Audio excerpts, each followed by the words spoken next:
Hello, I'm Major General Theresa Carter, Commander for the Air Force Installation and Mission Support Center, Provisional. I'd like to talk to you a little bit today about the AFIMSC, how we got to where we are, and where we're headed in the future. But first, I want you to remember about this time last year.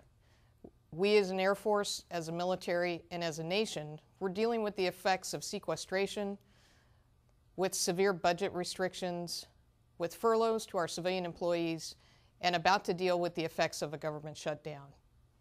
What did that look like?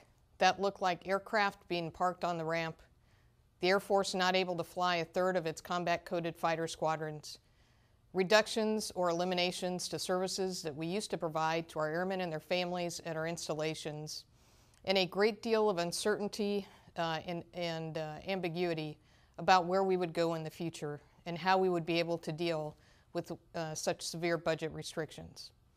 As a result of that environment, the Secretary of Defense asked each of the military departments and his own staff to figure out a way to reduce the size of their management headquarters by 20%. Our Secretary of the Air Force and Chief of Staff and our senior leaders accepted that challenge and tried to look for programmatic ways that we could adjust to that size of a reduction to our Major Command and our Headquarters Air Force staff. Typically, in a reduction of that nature, in the past, we've just simply asked everybody to do more with less and absorb a 20% cut, to figure out what we would no longer do or do to a lesser degree. In this instance, the Chief and the Secretary asked senior leaders to identify programmatic solutions. Are there things that we could do that would perhaps lessen the impact on the operational side of our Air Force? One of the ideas that they asked us to pursue was basically answering a simple question. What's the most effective and efficient way to deliver common base operating support, installation support, and expeditionary support activities from our major commands and our Headquarters Air Force level, and do it in a way that is in keeping with the Air Force view and the Air Force perspective on the role our installations play? The Army, the Navy, and the Marine Corps have all centralized their installation management activities in a single command. And as senior leaders in the Air Force looked at that, they said perhaps we can do something similar, but again, do it in a way that recognizes that we cannot deliver airspace or cyberspace power without the installations to launch those activities. So for the past year, talented individuals at every major command, at Headquarters Air Force, have been studying this very, very difficult problem. The end result was a decision by the Chief of Staff and the Secretary to activate the Air Force Installation and Mission Support Center, provisionally on the 8th of August, and in a permanent basis once we have determined a final location for the center and completed all the program action directives and other things that are needed to formally activate the center. On the 1st of October, we will also realign several field operating agencies that become part of that center. The Air Force Security Forces Center, the Air Force Civil Engineer Center, the Installation Contracting Agency, the Services Directorate of AFPC, the FM Center of Expertise, and the Air Force Financial Services Center. Collectively, that enterprise will be charged with delivering installation and expeditionary support to our installations and our airmen in a way that replaces those activities at 10 major commands and 2 direct reporting units. Now, this is a hard problem. I would argue that this is probably the largest and most complex reorganization effort that the Air Force has undertaken in the last 20 years, since we stood down SAC, TAC, and MAC and activated Air Mobility Command and Air Combat Command. We are affecting every MAJCOM. We are affecting multiple different functional areas. This is not an easy task. The other thing that the Chief and Secretary authorized in the memo they signed on the 1st of October was the creation of a provisional center staff. We welcomed about 60 people from every major command representing every installation support type of functional area to Joint Base Andrews on the 25th of August. And I can tell you this is an all-star team of talented professionals who all volunteered to spend an extended TDY trying to figure this out and trying to get this right for the Air Force.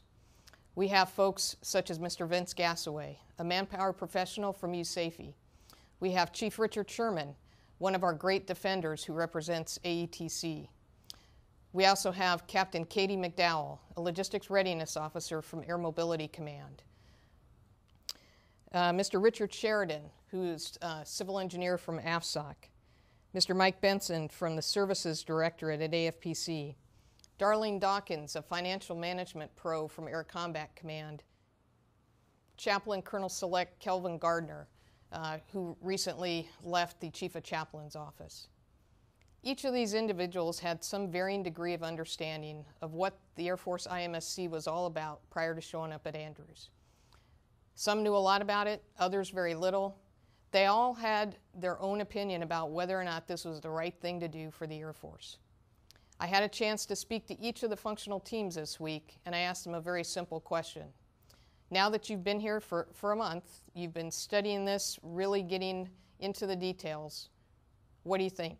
Do you think this is the right thing to do? Do you think we can be successful and make this work?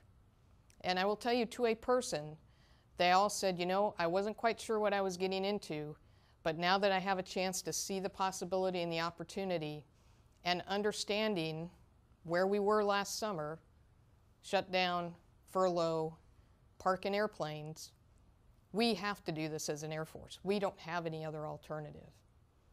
And so I can tell you that that team of 60 people is absolutely committed to getting this right.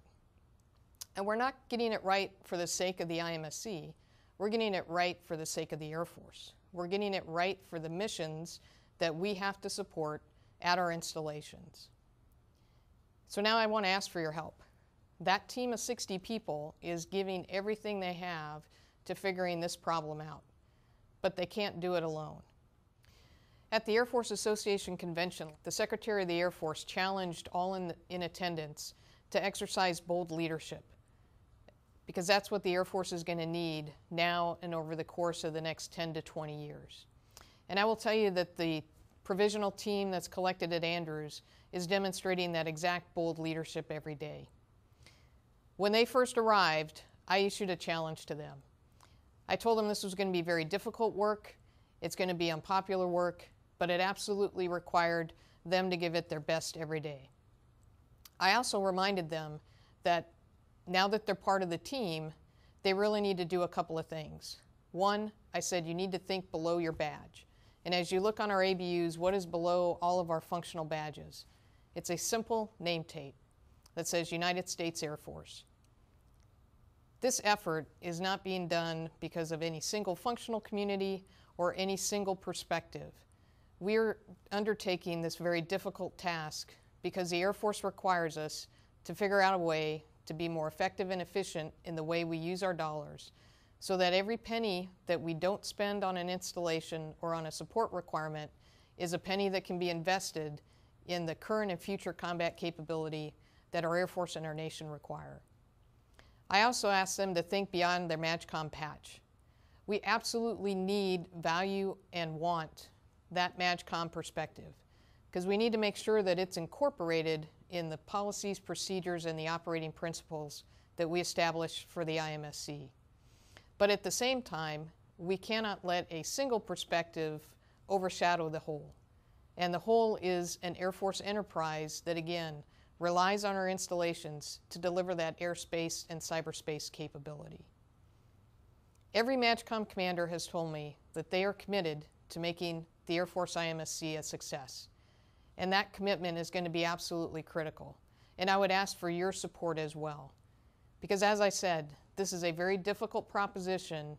It's something that took the other services several years and decades to finish, and they continue refining.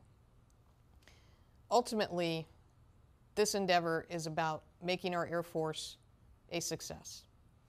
And I would ask you, as you think about trying to remember what is the Air Force IMSC charged to do, what is it all about, and even as you try to remember the acronym, what I ask people to never forget, every time you think about it, every time you speak it, every time you write it down, that IMSC stands for I'm Supporting Commanders. Because in the end, that's what it's all about. It's why the organization is being created, it's why it exists, and why it will continue to focus on making our installations the best that they can be because our mission depends on it, our Air Force depends on it. Thanks for all you do, and thanks for your support as we go forward.